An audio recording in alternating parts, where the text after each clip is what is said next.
Next up, you'll hear our interview with Representative Justis Gibbs. We conducted the interview before Speaker of the House Jason White pulled the plug on House Bill 1433, the controversial school choice bill. We'll still bring you Representative Gibbs' comments on the bill, however, since he describes some of the problems lawmakers found in the bill's details. Representative Gibbs also discusses the Domestic Violence Felony Review Bill, which he authored. At the time of the interview, the bill had passed out of committee. It has since been passed by the full House.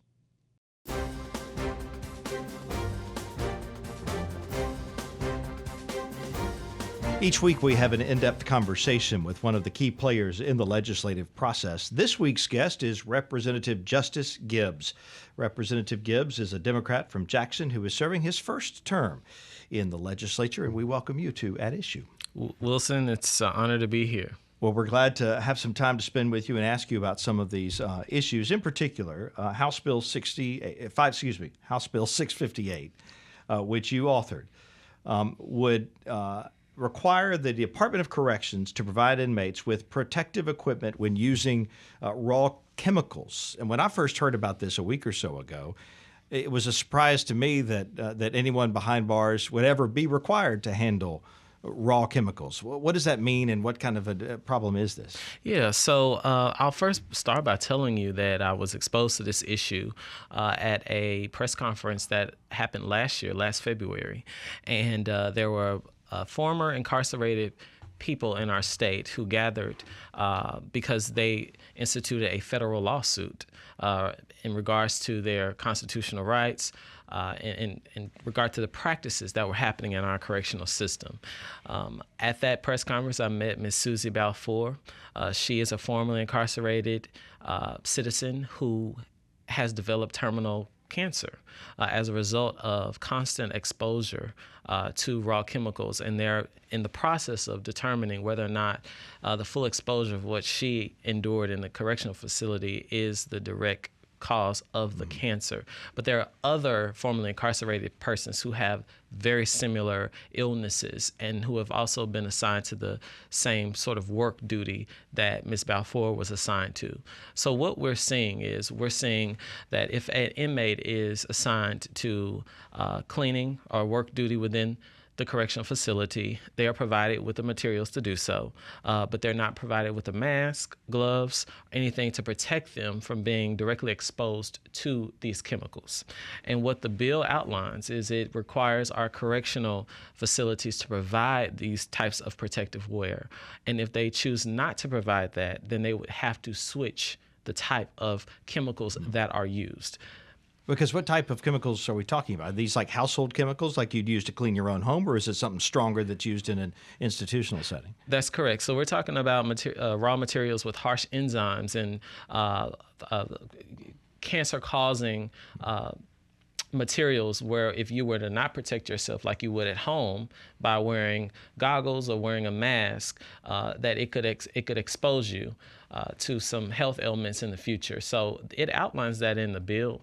It gives a list of ingredients that if any chemicals contain these ingredients, then the inmate deserves to be protected while using those chemicals. Are these the types of things that if someone were working, say, at a business and were handling chemicals like this, would they normally be provided with some sort of protective gear like you're talking about in that setting? However, we still have the practice now in certain correctional facilities where that is not the case. So this is meant to protect them from that.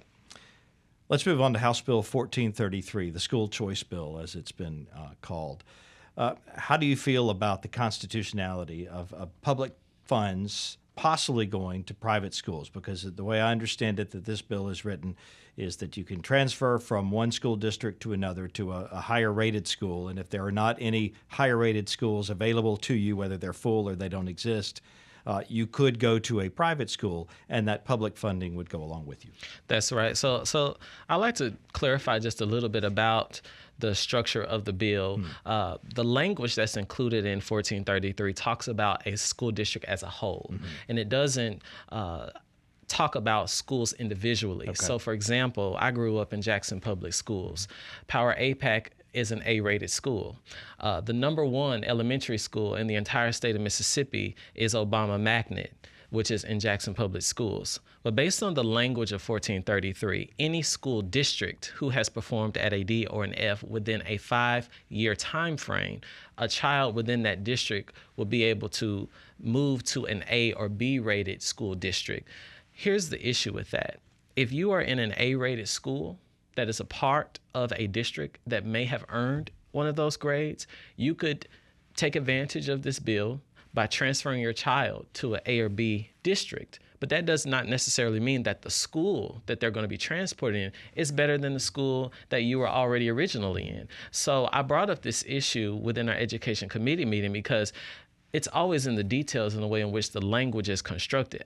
I don't want students or children to be pulled out of any school where they're actually earning a good quality public education to simply move somewhere else or use this as an open door into moving public money into private schools. Because if you know that there is no available A/B rated district, or if they're not accepting students, then you know you have an automatic open door into moving that money per pupil student rate into a private school. So there are some issues in regards to the language that I think it's not going to be within the best interest of the child's education.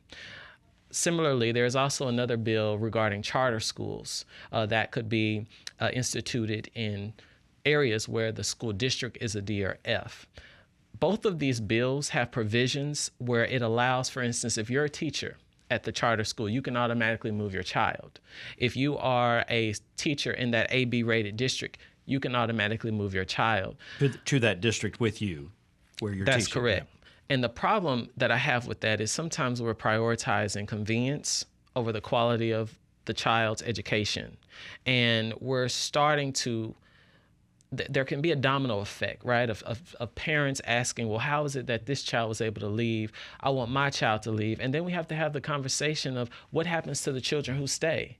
What happens to that district to now you have about a 6,600 per pupil student base leaving that district? What happens to those who remain? So there are a number of questions that I have in regards to 1433, but I hope that we can work out some of those kinks. Representative Justis Gibbs, we thank you for joining us on that issue. Thank you, Wilson.